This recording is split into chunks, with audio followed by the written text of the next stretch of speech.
అందించిండు. ఓ Kadiyam CR, ఒక మోత్కుపల్లి నరసింహులు లాంటి నాయకులను ఈ తెలంగాణకు అందించండు. అంతెందుకయ్యా, ఈనాడు ఉపన్యాసాలు ఇస్తున్న బీఆర్ఎస్ నాయకుడు కల్వకుంట్ల చంద్రశేఖరరావుకి రాజకీయ భిక్ష పెట్టింది ఎవరు? అన్న లేకుంటేనే మీరు నాయకులు అయ్యిండ్రా? అన్న నీడను బతికిన మీరు అన్నగారి గురించి తక్కువ చేసి మాట్లాడు మీకు మంచిదా? వారే కాదు, వారి పేరు పెట్టుకున్న వాళ్ళు కూడా ఈరోజు నాయకులుగా చలామణి అవుతున్నారు.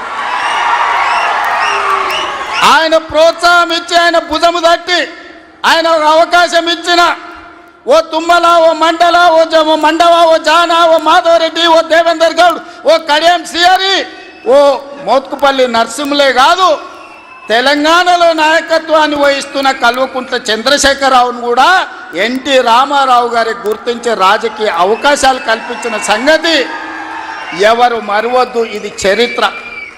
ఇంకొంతమంది ఆయన పేరు మీదనే చలామణి అవుతున్నారు.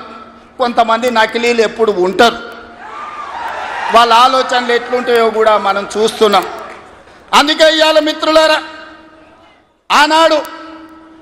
ఈనాడు మేము అందిస్తున్న ఇందిరమ్మ ఇల్లు కావచ్చు, ఆనాడు ఎన్టీఆర్ గారు మొదలుపెట్టిన పక్కా ఇళ్ళ పథకమే ఈనాడు ఇందిరమ్మ ఇళ్ళ పథకం అని నేను ఈరోజు గర్వంగా చెప్పదలుచుకున్నా. ఈనాడు 3,24,00,000 మంది సన్న బియ్యం ప్రతి పేదవాడు దళిత వాడల్లో అన్నం తింటున్నాడంటే, సంటి పిల్లలకు బుక్కెడు పువ్వు తినిపిస్తున్నారంటే ఆ స్ఫూర్తి వెనకాల అన్న 2 రూపాయల కిలో బియ్యం పథకం ఉన్నదని నేను ఈరోజు చెప్పదలుచుకున్నా. ఇవాళ మేము ఇందిరమ్మ చీరలు ఇస్తున్నాం ఆడబిడ్డలకు.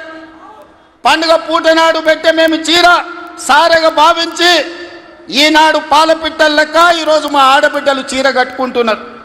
దీనికి స్ఫూర్తి ఆనాడు ఎన్టీఆర్ జనతా వస్త్రాలు పేదవాళ్ళకు అందించి కూడు గుడ్డ నీడ అని ఎన్టీఆర్ ఏదైతే ఆలోచన చేసిండో ఆ స్ఫూర్తి ఈనాడు మా ప్రభుత్వంలో అమలు చేస్తున్న సంక్షేమ పథకాలలో కనిపిస్తుంది.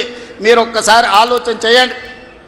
ఈనాడు వైఎస్ఆర్ ప్రకటించిన ఉచిత కరెంటు కావచ్చు, ఈనాడు రైతులకు మేము అందిస్తున్న 24 గంటల ఉచిత కరెంటు, దీనికి స్ఫూర్తి ఆనాడు అన్న ఎన్టీఆర్ 50 రూపాయలకే హార్స్ పవర్ అని రైతాంగాన్ని ఆదుకోవడానికి వారు అందించిన విద్యుత్తే, వారు అందించిన శక్తే ఈనాడు ఉచిత విద్యుత్తు అని నేను చెప్పదలుచుకున్నా.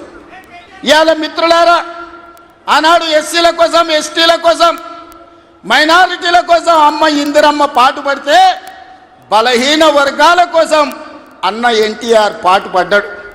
ఇవాళ బలహీన వర్గాలు, పాలితులుగా ఉన్న బలహీన వర్గాలు ఈరోజు పాలకులుగా మారినరు అని అంటే అన్నగారి యొక్క ఆశీర్వాదం తెలంగాణ సమాజానికి అందబట్టే పాలితులుగా ఉన్న బలహీన వర్గాలు ఈరోజు పాలకులుగా మారినరు. ఒకనాడు గ్రామాలలో పటేలు పట్వారి వ్యవస్థ ఎంత బలంగా ఉండేనో వాళ్ళ చేతుల్లో తెలంగాణ నలిగిపోతుంటే ఎన్టీ రామారావు గారు పటేల్ పట్వారి వ్యవస్థను రద్దు చేసి పేదలకు విముక్తి కలిగించిన చరిత్ర ఈ ప్రాంతంలో ఉన్నది.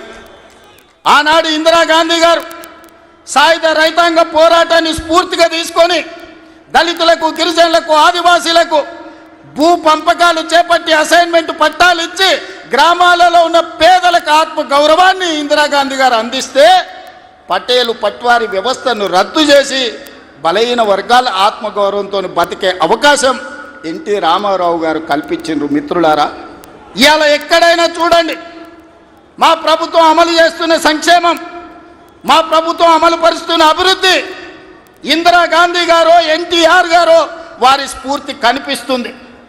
ఈరోజు ఇందిరమ్మ ఆశీర్వాదం, అన్న ఎన్టీఆర్ స్ఫూర్తి